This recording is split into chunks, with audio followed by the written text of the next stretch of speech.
আসসালামু আলাইকুম শিক্ষার্থী বন্ধুরা, চলে আসলাম তোমাদের সামনে নতুন আরও একটি ক্লাস নিয়ে।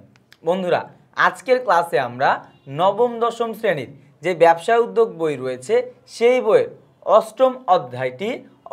অষ্টম অধ্যায়ের উপরে আসা Dhaka board, Rajshahi board, Sylhet board, Jessore board এবং বরিশাল বোর্ড 2019-এর একটি বোর্ড প্রশ্ন সমাধান করব।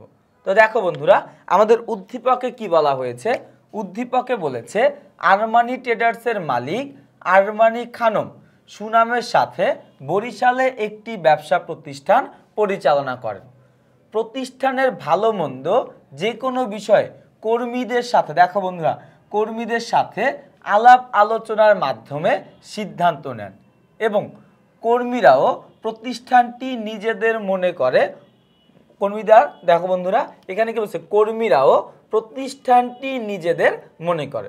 এরপরে দেখো নিচে কি বলা হয়েছে, অন্যদিকে শফি ট্রেডার্সের মালিক শফিউল আলম তার কর্মীদের কোনো জবাবদিহি করেন না, কর্মীদের উপর আস্থাও রাখেন না এবং তিনি সবসময় কর্মীদের উপর খারাপ মনোভাব পোষণ করেন।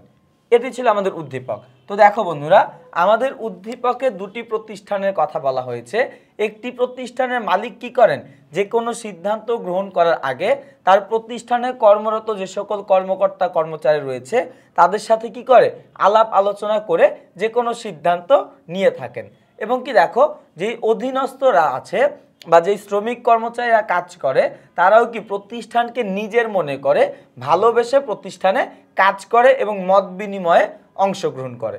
এবং নিচে আরও একটি ব্যবসা প্রতিষ্ঠানের কথা বলা হয়েছে, যেই ব্যবসা প্রতিষ্ঠানের মালিক কি করে না, তার কাজের জন্য অধীনস্থ যারা আছে অর্থাৎ কর্মকর্তা কর্মচারীদের কাছে কখনোই জবাবদিহি করে না এবং তাদের উপর অর্থাৎ কর্মীদের উপর তিনি কি কখনো আস্থাও রাখে না এবং কর্মীদের উপর কি একটা খারাপ মনোভাব বা কি একটা নেতিবাচক মনোভাব পোষণ করে থাকেন। এটি ছিল আমাদের উদ্দীপক।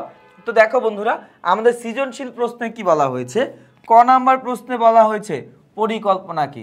বন্ধুরা, পরিকল্পনা ব্যবস্থাপনা প্রক্রিয়ার সর্বপ্রথম ধাপ বা সর্বপ্রথম কাজই হচ্ছে কি পরিকল্পনা, যার ইংরেজি অর্থ হচ্ছে বা ইংরেজি উচ্চারণ হচ্ছে প্ল্যানিং। দেখো বন্ধুরা, ভবিষ্যৎ সম্পর্কে আগাম যে কোনো চিন্তা ভাবনাকেই পরিকল্পনা বলা হয়।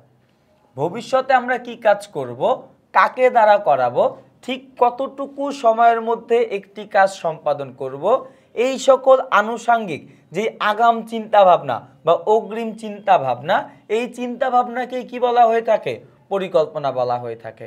অর্থাৎ দেখো বন্ধুরা, মনে করো যে আগামীকালকে আমরা কোথাও ঘুরতে যাব। এই যে আমরা আগামীকালকে কোথাও ঘুরতে যাব, এটা যে তার আগের দিন ঠিক করলাম, এটি হচ্ছে কি একটি পরিকল্পনা।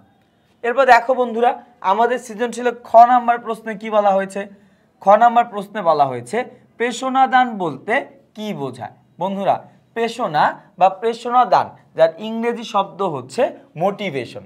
দেখো বন্ধুরা, প্রেষণা কি, প্রেষণা হচ্ছে ওয়ান কাইন্ড অফ কর্মীদেরকে কি করা, একটু তেল মারা, তেল মেরে তাদের কাছ থেকে কি করে নেওয়া, কাজটা উসুল করে নেওয়া বা কাজটা বের করে নেওয়া। তাহলে দেখো বন্ধুরা, প্রেষণার সংজ্ঞা যদি আমরা দিতে চাই তাহলে আমরা কি বলতে পারি, কর্মীদেরকে কি কাজের শতভাগ আদায়ের লক্ষ্যে বা শতভাগ আদায়ের উদ্দেশ্যে কর্মীদেরকে নানাভাবে অনুপ্রাণিত করার যেই প্রক্রিয়া, ওই প্রক্রিয়াকেই কি বলা হয়, প্রেষণা বলা হয়ে থাকে।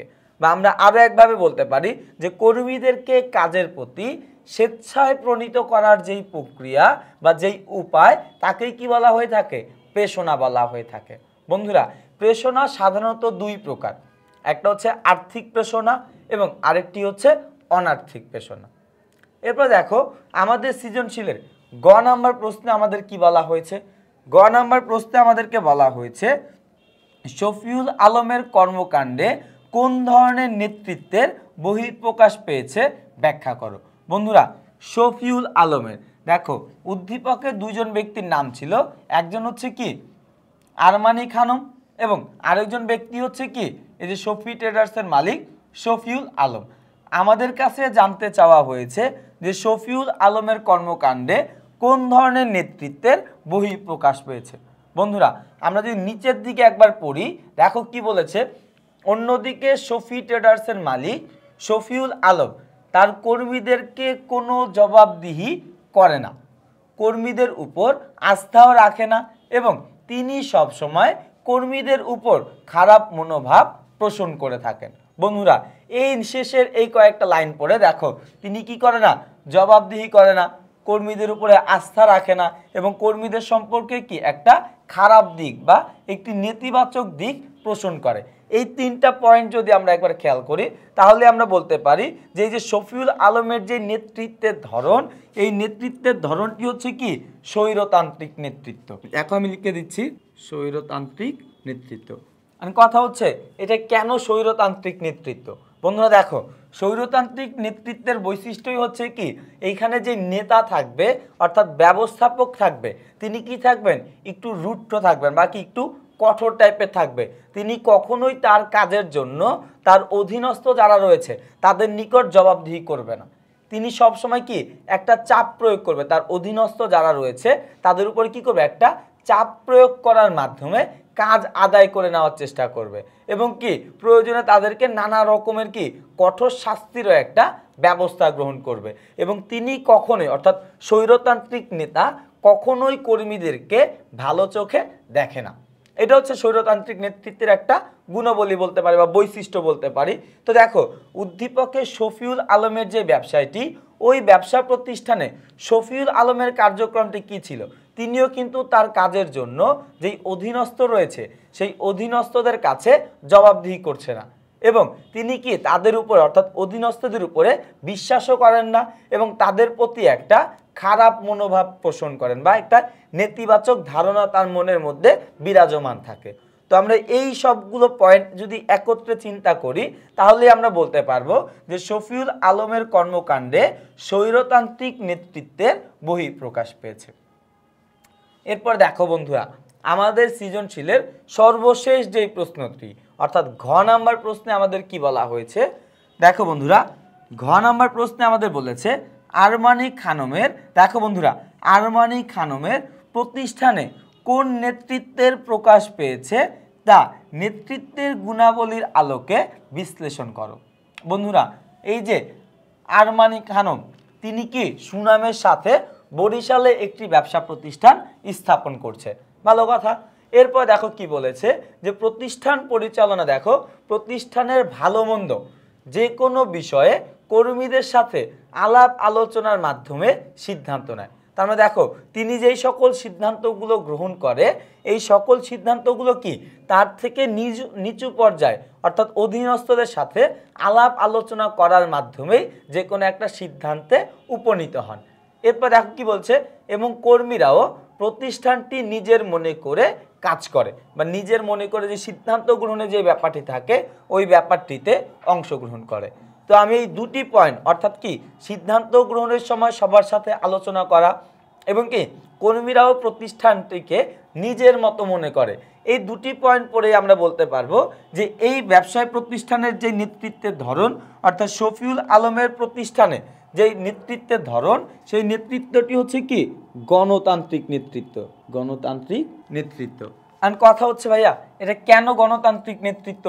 বন্ধুরা, আমরা গণতান্ত্রিক নেতৃত্বের বৈশিষ্ট্যের মধ্যে বা গণতান্ত্রিক নেতৃত্বেই পড়েছিলাম এখানে নেতা কি থাকবে, খুবই ভালো এবং পরিষ্কার মনের একজন মানুষ থাকবে। তিনি তার যে কোনো কাজের জন্য অধীনস্থদের নিকট জবাবদিহি করতে বাধ্য থাকবে এবং তিনি যে কোনো সিদ্ধান্ত গ্রহণ করার আগেই তার যে অধীনস্থ রয়েছে অর্থাৎ প্রতিষ্ঠানের সকলের সাথে আলাপ আলোচনা করে তারপরে যে কোনো একটা সিদ্ধান্ত গ্রহণ করবে। এবং এই যে গণতান্ত্রিক নেতৃত্বের নেতার এই যে একটা ভালো গুণাবলী, এর ফলে কি কর্মীরাও প্রতিষ্ঠানকে অনেক বেশি ভালোবাসবে এবং ভালোবেসে সিদ্ধান্ত গ্রহণের যে ব্যাপারটি রয়েছে সেই ব্যাপারে অংশগ্রহণ করবে। তো দেখো বন্ধুরা, উদ্দীপকও কিন্তু ঠিক একই কথাই বলা আছে যে আরমানি খানমের যে ব্যবসায়টি ওই ব্যবসা প্রতিষ্ঠানে তিনি কি করে, অধীনস্থদের সাথে আলাপ আলোচনা করে সিদ্ধান্ত গ্রহণ করে এবং কি অধীনস্থরাও তার প্রতিষ্ঠানকে নিজেদের মনে করে কাজ করার চেষ্টা করে। তাহলে আমরা বলতেই পারি আরমানি খানমের প্রতিষ্ঠানে গণতান্ত্রিক নেতৃত্বের প্রকাশ পেয়েছে। দেখো বন্ধুরা, এই প্রকাশ পেয়েছে যা কি করবে, এই যে আরমানি খানমের ব্যবসায়টিকে সফলতার সর্বোচ্চ পর্যায়ে নিয়ে যেতে অনেক বেশি সহায়তা করবে। কিভাবে দেখো, এই যে গ নাম্বার প্রশ্নে শফিউল আলম, তার সম্পর্কে কিন্তু কর্মীরা একটা খারাপ মনোভাব পোষণ করছে।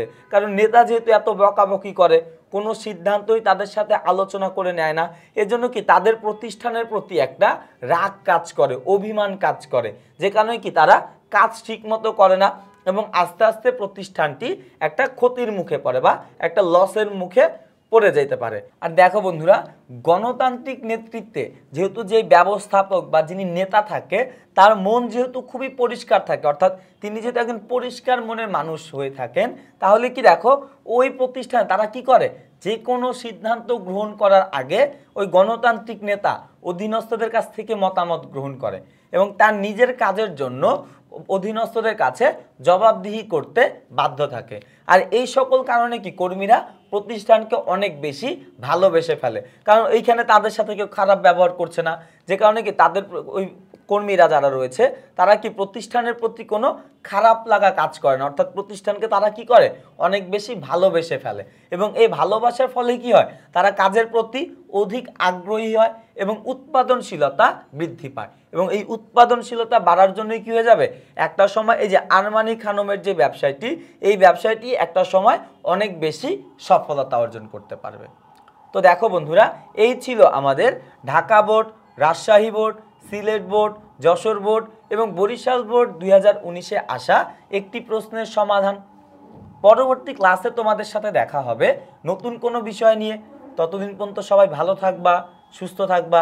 আসসালামু আলাইকুম।